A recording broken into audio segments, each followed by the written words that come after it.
I-summarize po natin yung first three letter na tinalakay natin ngayon from the word patient. Letter P, persistent in waiting. Nang ibig sabihin, hindi quitter. Tingin natin tumatagal. Hindi tumatagal. Pinatatatag ka lang. Kaya wala pa yung kotse mo, wala ka pa namang driver's license.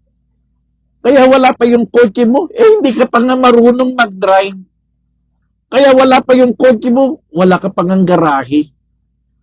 So, be persistent in waiting.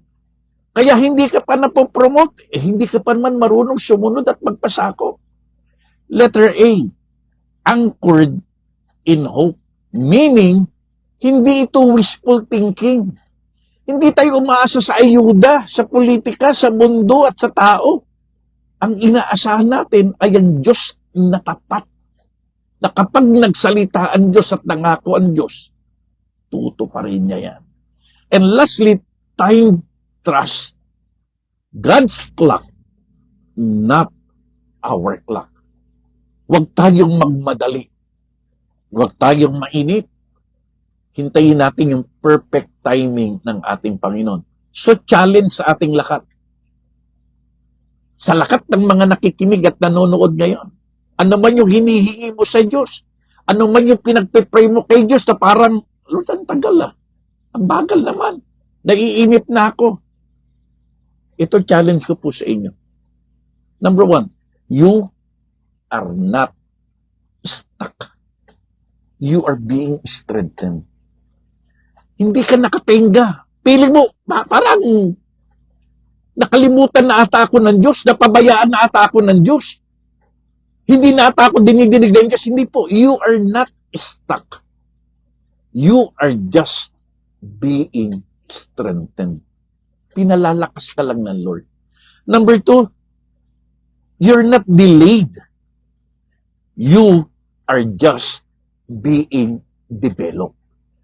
So, hindi ka nalilate. Minamature ka pa lang ng Diyos. So, dalawang bagay ang hamon ko po sa lakat ng mga may hinihingi sa Panginoon.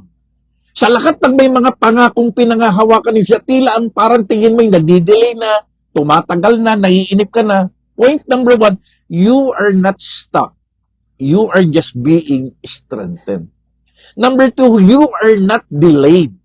You are just being developed. So, ang challenge natin, final challenge natin, stop checking your clock. But start trusting God's clock. Huwag na ho tayong tumingin sa oras natin. Magtiwala ka sa oras ng Diyos. Because our God is an omnipotent, omniscient, all-powerful, all-knowing God. Magtiwala ka.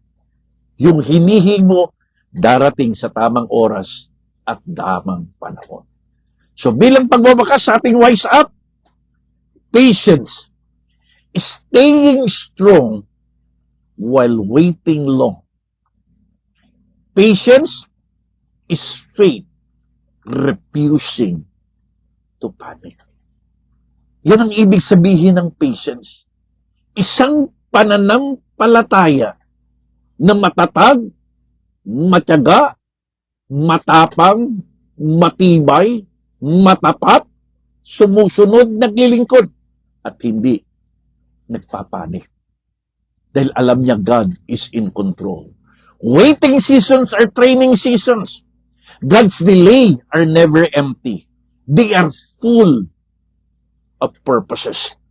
Strong faith is built in silent season. Stay planted. Stay patient. And stay expectant. Your harvest is coming.